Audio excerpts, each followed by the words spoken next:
Melbourne developer Beckdev has recently announced plans for a 22-storey tower on the Gold Coast Coolangatta Strip after purchasing the site earlier this year. To be known as Palais, the $130 million tower will comprise 175 apartments and seek to capitalise on the insatiable buyer demand on the Gold Coast. Joining us to talk through the project is Beckdev Director, Beck. Thanks for joining us, mate. Thanks, Adam. Thanks for having me. Now, let's just start with the Gold Coast. It's known for booms and busts, and right now it's in the middle of quite a serious boom. How do you feel about the cyclical nature of the Gold Coast? Yeah, it's true. I mean, I've been coming here for probably 40 years and have noticed that cycle quite regularly. You see it with a lot of the buildings. They go into disrepair and then all of a sudden there's this massive boom. I think there might be a bit of a flattening to that cycle. I think with obviously the crazy investment from interstate developers and also with things like the Olympics coming up, I think we might flatten that cycle and see an improvement in the Gold Coast, which I think not only for residents but for people visiting here is much needed. So. Yeah. And your family has a long track record in development across all of the country. What is it about Coolangatta and the Gold Coast specifically that appealed to you as a developer? Probably doesn't sound too exciting. We had a bit of spare capacity in the team, and through COVID, we were looking at different opportunities across the country, and the Gold Coast came up. Obviously, strong demand for apartment sales, and our family's been coming here for a long time, and I think the southern Gold Coast specifically was really attractive to us. A lot of developers have had a crack at Southport, Surfers Paradise, Broadbeach, and have done a pretty horrible job, to be honest. So we wanted to go to somewhere which is a bit untouched and provide a quality development which really fits with our values as a developer, and being so close to Coolangatta Airport, you've got the best beach in Australia right at your doorstep, and that sort of potential we always look for the next thing, if you like.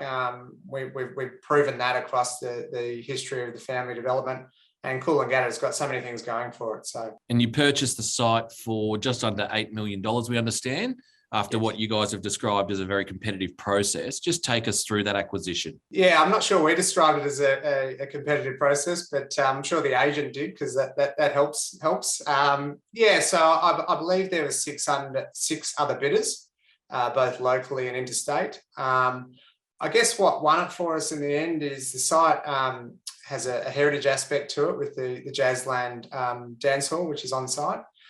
That has scared off a lot of people in the past. There's been a couple of DAs submitted in the past for that site, which have been unsuccessful. And I think the experienced nature of our business and our family, with things like 333 Collins Street in Melbourne, where we did a very extensive refurbishment of an old bank chamber, really gave us the ability to not be scared by working with heritage on the site. So I think that's what won it. Obviously, highest price also helped, but I think we got a really, really good site and a really great location, and we're super excited by it. And for those that aren't aware of the history of the property, can you just talk through Jazzland? Sure. So in the 30s, there's a number of sort of dance halls, 30s and 40s around Australia. Returned service men and women would go to these places to be entertained, dance, meet their future wife potentially. And in Coolangatta, they had the Jazzland dance hall, which is on the site that we purchased. So we were actually really excited by that, because anyone can put up a box of a tower. You look up the Gold Coast, there's plenty of crap buildings around.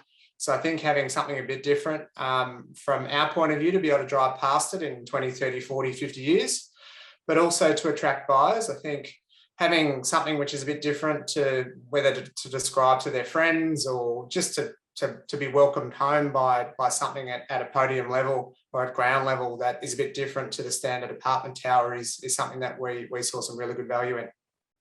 And we understand you've tapped BDA, the local architecture firm, to develop the scheme for Palais. I mean, what is the design vision? How does it integrate the old and the new? Yeah, sure. So we've used all local consultants. We're very mindful of that when we go into a city where we don't necessarily have the expertise that we might have in, say, Sydney or Melbourne. And it really gives us a good gauge of what the local market wants. So, you've got a base of an Art Deco building with a fantastic Art Deco facade, which is brick. So we've tried to integrate the tower that sits behind that with an Art Deco feel. So interiors are Art Deco. The exterior has got an Art Deco feel, but also then tying into the location, being so close to the beach. And we really want to make sure that, they complement each other, but also, pay respect to the past of the Jazzland hall, which sits below the tower. So we think we found a really good balance. We're hoping the council likes our submission. Our DA was submitted last week. So it's always tough when you're dealing with these types of things, but we believe with BDA's help that we found a fantastic solution to it. And so when we talk about buyers and the profile of those buyers as you come to market the property, what is the target market, and what's your approach to actually project marketing? Yeah, I guess bit of a difference for us. I mean, we're traditionally looking at a bulk of our buyers being investors. COVID's really changed the way that people buy. So, you look at our Caulfield development in Melbourne, a lot of investor buyers in that site. But, we think a lot of local buyers, we think a lot of people from Brisbane as a weekender or an investment for them. But certainly any investor product is onshore investment. We don't see that as offshore investment. And, there's from Sydney and Melbourne perspective, Coolangatta and the Gold Coast is pretty hot right now. So people, instead of using their money to travel overseas, have been squirreling away to look to buy a holiday house or an investment property. So, and we're pretty excited by that, because I think the local buyers really get the quality. And, that's what we're all about, is building a really nice building which people can enjoy for the future. And so when it comes to actually marketing and launching the project, how do you intend to do that? Obviously, early days, DA submitted. So we've appointed CBRE as our project marketing agency. So again, we chose them, even though they're a national business, they've got a local presence here. We saw the national approach helping to tap into their other markets for attracting buyers across the country. But yeah, we'll be looking at, I think, a pretty aggressive sales program. I think there's going to be a lot of excitement about the project, and that's been shown with other projects around Queensland and the Gold Coast, that, the apartment towers are selling out in record time. Fingers crossed we'll have the same luck, but I think we feel that it's probably going to be one of the most successful resi developments that we've done, which is exciting. And where do you feel things will land in terms of both pricing and ultimate sales take up?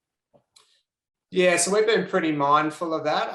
The Gold Coast has faced quite a few developments which I'd say are unaffordable for Joe Blow down the street. We're not that type of developer. We want to provide really good quality, good value for money, with luxury feel. So we're not just about making money. We're about giving people what they want, but not having to pay through the nose for that. So a lot of the development in Queensland and the Gold Coast has been these single floor apartments, starting at $3, $4, $5+ million, which really restricts the pool. So we sort of believe in, the triangle of sales, that there's obviously more people down the bottom of that triangle. So we'll be looking at, square meterage rates around the sort of 9,000 a metre, whereas, over the past few months or years, it's been maybe 14 or 15,000 on the Gold Coast. So, one bed apartment would start at about 500 grand. So we think that's, great value for money for the development that we're going to build. Yeah, absolutely. Now, site values, as you know, and construction costs have risen quite dramatically on the Gold Coast, among other places around the country. How are you managing sort of cost escalation from a delivery perspective? Yeah, so we're very fortunate. We've got the development's led by our team leader, Damien Dalgleish. So Damien is actually a builder by trade. So we've been very mindful of that. I mean, we've seen escalation of costs over the last couple of months, really, of 15-20% on the Gold Coast. Supply shortages and just things going nuts. Builders just don't have the scope to jump into every project. So we're very mindful of that, and we're mindful of that in our release. So we certainly don't want to be releasing a product and then we've seen some developers on the Gold Coast have had to change their price list halfway through the sales campaign, and that's not only frustrating for the customer but quite embarrassing for the developer.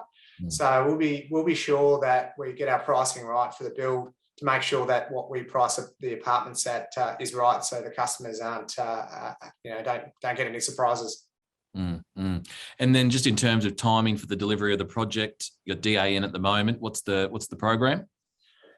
Well, hopefully the Gold Coast City Council are really nice to us and push our permit through. But yeah, we'll be looking at a development time frame of about 18 months. So, we expect probably, unlike some other councils around the country, the Gold Coast have been pretty good to developers over the years and recently. So we feel that we'll be able to do it quite quickly.